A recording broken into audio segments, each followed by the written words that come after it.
नमस्ते एंड अस्सलाम वालेकुम ऑल ऑफ़ यू। आज हमारा सेकंड टॉपिक है जीआई डिसफंक्शन, गैस्ट्रोइंटेस्टाइनल डिसफंक्शन का। ठीक है, इसमें एनक्लोग्लाइसिया या फिर टंग टाई। एनक्लोग्लाइसिया क्या होता है और टंग टाई हम किसको कहते हैं, उस कंडीशन को आज हम इस लेक्चर में डिस्कस करते हैं।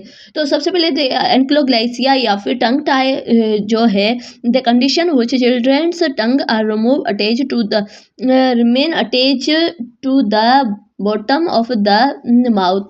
क्या है कि जो टंग है वो बॉटम ऑफ माउथ से अटैच होती है, उसको हम क्या कहेंगे, टंग टाई या फिर एनक्लोग्लाइसिया। इसमें क्या होता है कि उसकी एक प्रॉपर मोमेंटम नहीं होती है टंग की। ठीक है, उसकी वजह से क्या होता है कि वो इफेक्ट होती है, उसकी जो टंग होती है वो रिमेन अटैच होती है बॉटम से। बॉटम और टंग दोनों अटैच होते हैं, उसकी वजह से जो बच्चा है वो मूवमेंट सही से नहीं कर पाएगा टंग की। और this occurs when the lingual frenums is a shorter than usually. अगर वो क्या है कि लिंगुअल फेरेनियम जो है वो शॉर्टर हो, उसकी वजह से क्या हो कि है ना मूवमेंट ना हो। Shorter frenums can restricted tongue momentum.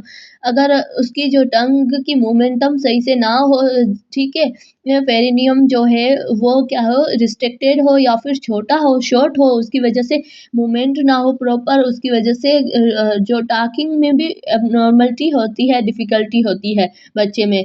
और उसके अलावा इसके सिम्पटम्स देखते हैं। उसके बाद बात करते हैं सिम्पटम की। सिम्पटम क्या होते हैं टंग टाई में, they range to the middle to severe. हमें पता होना चाहिए कि टंग टाई कितना इफेक्टेड है। ठीक है, अगर वो मिडल है, छोटा सा है, वहाँ पे अगर वो अटैच है बॉटम से, तो फिर हम उस हिसाब से उसके सिम्पटम्स देखते हैं। अगर ज़्यादा है तो उसके हिसाब से सिम्पटम्स देखते हैं सीवियर कंडीशन में।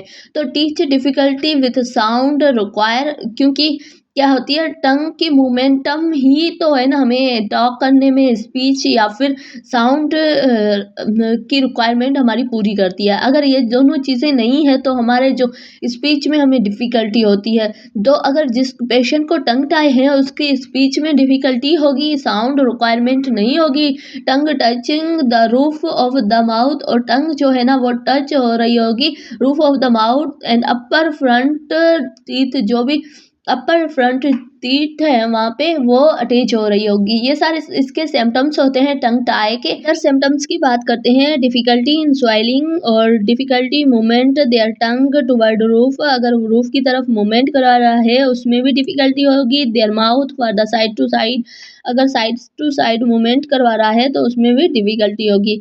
उसके अलावा डिफ़िकल्टी इन लिचिंग्स, आइसक्रीम्स और लीची और आइसक्रीम लेने में भी डिफ़िकल्टी होगी। प्लेइंग द वेन इंस्ट्रूमेंट, और उसके अलावा कुछ चीज़ें इंस्ट्रूमेंट लेने में भी डिफ़िकल्टी होगी। और उसके अलावा अगर बात करते हैं the problem stickings for the up and down, जो टंग होती है आउट एंड अप अगर टंग को करना है तो उस मोमेंटम में भी डिफ़िकल्टी होती है। ये सारी प्रॉब्लम्स फेस करनी होती है एक बच्चे को अगर जिसको टंग टाई है, उसको ये सारी सिम्पटम्स होते हैं मोस्ट कॉमन। और मैनेजमेंट की बात करते हैं तो मैनेजमेंट में हम देखते हैं if childrens has a tongue tie has a trouble for feedings, उस बच्चे को ट्रबल होगा, मुसीबत होगी या फिर तकलीफ होगी फीडिंग करवाने में। और उसमें हम क्या करवाते हैं, वेरोनोटॉमी करवाते हैं, जिसमें हम क्या करते हैं कट लगा के उसको और जो बॉटम को और उसकी जो टंग दोनों को अलग कर देते हैं। और उसके अलावा इन द विच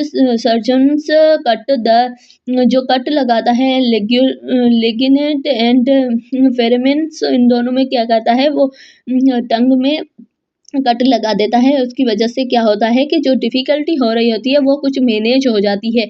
और उसके अलावा ऑफ़न द परफॉर्म्ड विदाउट सैनिटेशंस, और ये चीज़ें हमेशा परफॉर्म करते हैं जब सैनिटेशंस बिल्कुल साफ़ और हाइजीनिक कंडीशंस हो। और टंग टाई सर्जरी ये cause minimal discomforts for the infant, और जो टंग की सर्जरी होती है ये क्या करवाती है, मिनिमल हम कह सकते हैं डिस्कम्फर्टेबल करवा सकती है बच्चे को, क्योंकि ये इफ़ेक्ट हो रहा है, क्योंकि माउथ में वो फीडिंग भी करता है। और उसके अलावा अगर उसको हेल्प करती है किराए में, उसकी स्पीच में, ये सारी चीज़ों में हेल्प करती है। अगर वहाँ पे अगर सर्जिकली कट लगा के उसको अलग कर रहा है तो फिर वो उसको डिफ़िकल्टी तो होगी, थोड़ा डिस्कम्फर्ट बच्चा हो जाता है।